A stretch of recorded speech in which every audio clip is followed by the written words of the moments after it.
été atteinte de la leucémie. Mes traitements ils ont duré 2 ans, 2 mois, 2 semaines.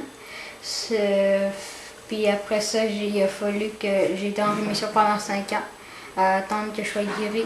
Puis ça fait 1 an et demi que je suis guérie aujourd'hui. Est-ce que vous pouvez nous dire par quoi vous avez passé? Quelle a été votre épreuve? J'en ai eu plusieurs. OK, vous pouvez tous nous les compter. Quand j'avais 5 ans, je me suis fait écraser par une remorque qui avait en arrière d'un tracteur. Puis il y avait moi et mon frère, on était assis comme sur le devant de la wagon qu'on appelait. Là. Mon frère était plus vieux, fait que lui il sautait en bas, il marchait, il se rassisait. Puis moi j'ai essayé un coup, mais ça n'a pas marché. Fait que j'ai pas été capable de remonter, j'ai tombé, puis la remorque m'a passé sur le ventre. Là. Fait que je me suis ramassé à l'hôpital, puis hémorragie interne, puis il m'a enlevé la rate là, parce qu'elle était toute écrasée. Oh. Fait que ça, c'est quand j'avais, en 76, j'avais 4 ans. Ça a commencé de même. Ensuite de ça, en 1998, j'ai eu un accident de travail parce que je travaillais encore. Et je venais juste d'être contre-maître, ça faisait 1 mois. Puis il y avait une vis qui était bloquée. Fait que j'ai été pour débloquer comme une chute, là, où le caoutchouc tombait. Puis j'avais le bras dedans, puis la vis, elle a reparti. Fait que ça a comme coupé, la main, elle a coupé ça. Puis ça a parti dans la vis. Puis là, moi, j'ai essayé de sortir mon bras. Mais ça a tout déchiqueté, là, à partir du coude, là, aller jusqu'au poignet, c'était tout déchiqueté. Puis là, j'étais comme au toit, quasiment sur le toit de la bâtisse, là, par-dessus la machine. Fait que là, j'ai vu, ça coulait comme plein de sang ici, là, ça sortait par les veines. Là, j'ai crié aux autres, il y avait du monde en bas, j'ai dit d'appeler 911. Fait que là, moi, j'ai descendu en bas, j'ai pas parti à naissance, rien. À un moment donné, c'est venu comme noir, là. Ben, mon histoire, c'est qu'une journée, le 12 septembre 2007, je finissais d'entraîner un cheval, je l'avais entraîné, puis là, ben, j'étais rendue à le marcher. C'était un poulain que je mettais de l'école dessus, puis j'étais rendue à le marcher, puis je sais pas qu'est-ce qui s'est passé, mais il s'est enfargé, puis on a tombé à terre les deux. Parce que là, lui, il a tombé à terre, fait que c'est sûr que moi, j'ai comme suivi, tu sais. Puis ça a l'air que je riais. Je me souviens pas qu'il ait tombé, mais j'avais du monde avec moi, puis ils m'ont dit que je riais, puis j'étais là, maudit niaiseux, lève-toi, qu'est-ce que t'as fait là? Puis il a essayé de se relever, puis en essayant de se relever, il a retombé. Puis là, ben, il m'a cogné la tête, fait que j'ai parti dans le coma tout de suite. Fait que là, ben, ils ont appelé l'ambulance et tout.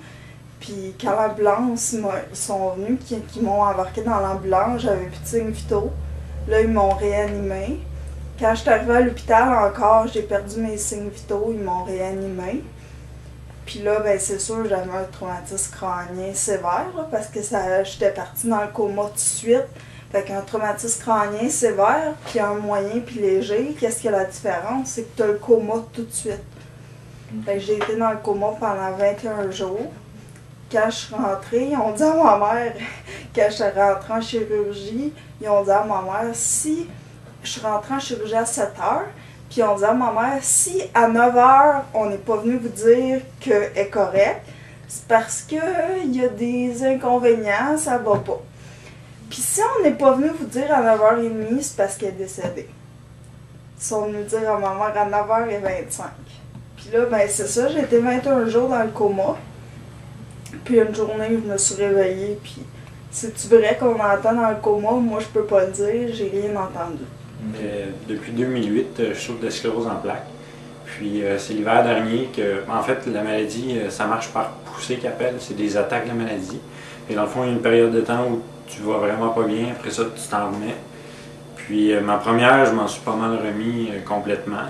Mais là, l'hiver dernier, c'est ça, ma poussée, j'ai fait une autre poussée qui, là, a été pas mal plus forte que la première.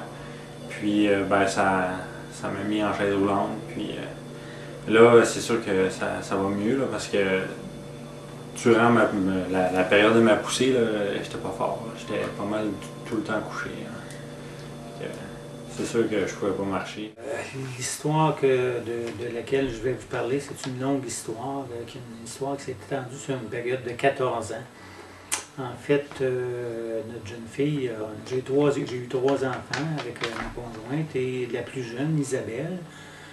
Elle est décédée à l'âge de 14 ans, mais elle est née avec une maladie très, très, très rare. On appelle ça une enfant-bulle, en fait. C'est comme, je ne sais pas si vous avez déjà vu un film qui a déjà porté là-dessus. C'est un enfant qui naît sans immunité, en fait, et qui ne peut pas, au risque de mourir, attraper quelques virus, quelques bactéries que ce soit. Donc, elle est comme dans une bulle si on ne veut pas qu'elle n'attrape rien et qu'elle meure.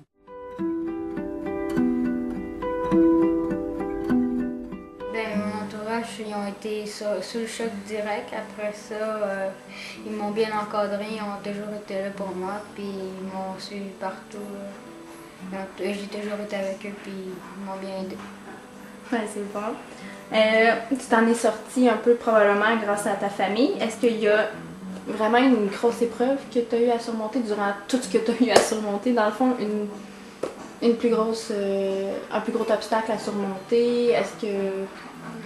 En fait, c'est surtout les traitements. C'est difficile pour... tu deviens tout bizarre. Tu as dû passer beaucoup de temps à l'hôpital? À l'hôpital, oui, Ouais. beaucoup de temps. Ta famille, elle venait voir? Oui, tout le temps. Ouais, c'est bon. Je vous présente Jamie, ça c'est un de mes singes que je collectionne, puis c'est le plus important, car c'est lui que je l'ai reçu, en fait je l'ai reçu juste avant ma maladie, à peu près 2 semaines avant que je sache que j'ai le cancer. Ma mère est sortie d'une pharmacie dans l'auto, elle m'a passé un sac, que j'ai plongé ma main dedans, je l'ai sorti, j'ai vu le singe et j'ai crié « Salut Jamie !» Puis ça, c'est mon premier singe, puis je tombe en amour avec les singes juste avant de l'avoir. Puis après ça, 2 semaines plus tard, c'est lorsque j'ai été atteinte de la maladie. Et lui, il m'a suivi partout à l'hôpital, partout où j'étais à Sainte-Justine. Il était accroché après le poteau médical et tout, il m'a suivi. Moi, j'ai parti dans l'idée comme ça à la glace, puis que j'arrivais à l'hôpital, puis j'avais dans la tête que j'étais pour me réveiller avec une main greffée. Je me disais, on va être capable de faire des fois quand même. J'aurais pas sûrement pas de force ou d'agilité comme avant, mais au moins je vais avoir ma main. Puis quand je me suis réveillé, j'ai découpé ça. L'année passée, j'ai été chez le docteur pour la première fois de ma vie. Puis là, ils m'ont pris une prise de sang. Puis là, il me rappelle, il dit je pense qu'il y a de quoi qui ne marche pas. Puis je vais te repasser une autre prise de sang. Puis là, repassé une autre prise de sang. Puis là, j'avais les enzymes trop élevées. Puis ils m'ont envoyé passer d'autres tests, en tout cas, pour découvrir que j'avais eu l'hépatite C. L'hépatite C, c'est une maladie que ça s'attrape par le sang. Tu t'essayes du sang au sang. Puis en tout cas, on a fait des recherches pour voir où est-ce que j'avais attrapé ça. Puis c'est parce que les 2 fois, j'ai eu des transfusions sanguines. Puis c'est ma première accident, là, quand j'avais 4 ans. C'est là que j'avais eu du sang, puis j'ai eu du sang contaminé. Fait que quand j'ai commencé à revenir à moi, j'étais en couche. Je mangeais pas, j'étais encore gavée par ma gastrostomie. Je marchais pas, parce qu'ils disaient que j'allais pas remarcher. Pas parce que mes jambes, ils bougeaient pas, parce que mon cerveau, traumatisme crânien, il avait oublié comment on marche. Okay. Fait que j'étais vraiment en période de déni, sauf que c'était pas vraiment comme non, ça m'est pas arrivé, tu sais. Mais c'était juste non, moi je m'en vais là.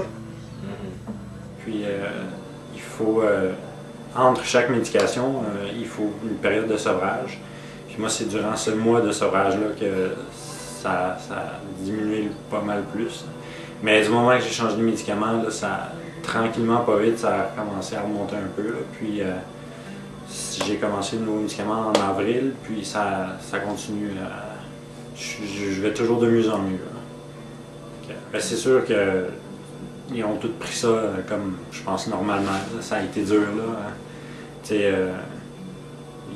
ça a été assez subitement. Là. En 1 mois, j'ai arrêté de marcher. Là, fait que ça a quand même été un choc pour tout le monde. Moi, le premier. Mais là, vu que ça va mieux, c'est sûr que leur morale suit mon état. Là. Plus je vais mieux, mieux ça va eux autres, puis ben, moi aussi. Là. Je considère que je m'adapte pas pire. Là. Je suis rendu, ça fait depuis le mois de mars à peu près, ça fait à peu près 9 mois, là, 8 mois et demi, 9 mois. Puis je suis pas mal habitué. Là. Je veux dire, quand on n'a pas le choix, on s'habitue. Ça doit être les déplacements surtout qui sont. Ouais, c'est ça. Tu dois pas beaucoup. Ben, dernièrement, là, je commence à sortir pas mal plus. Là, avant, j'avais juste pas l'énergie. Là. Parce qu'en fait, ce qui est visible là, comme conséquence, c'est la chaise roulante. Mais je veux dire, si j'avais fini cégep, là, je serais à l'université présentement. Là, mais au moins, j'étais accepté. Là. Fait que si je suis rentré, j'ai pas rentré cet automne, mais je vais pouvoir rentrer un peu plus tard. Si, en tout cas, un jour. Est-ce que tu pourrais nous dire ta philosophie de vie? Est-ce que tu en as une? Est-ce que... je sais pas si j'ai vraiment une philosophie de vie, mais en fait, ça doit être une philosophie de vie. Là.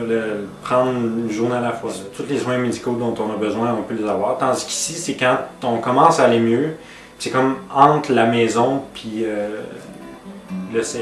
Donc, on a commencé à parler de la sortie de l'hôpital pour l'amener à la maison. On a parlé des traitements à la maison, tout ça. Et nous autres, on était là à peu près 24 heures par jour, tout le temps.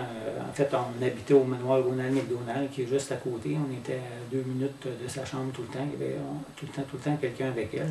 Et son cas était tellement complexe qu'il n'y avait pas un médecin qui était capable de synthétiser et de comprendre tout son cas, d'où l'importance qu'on soit toujours là.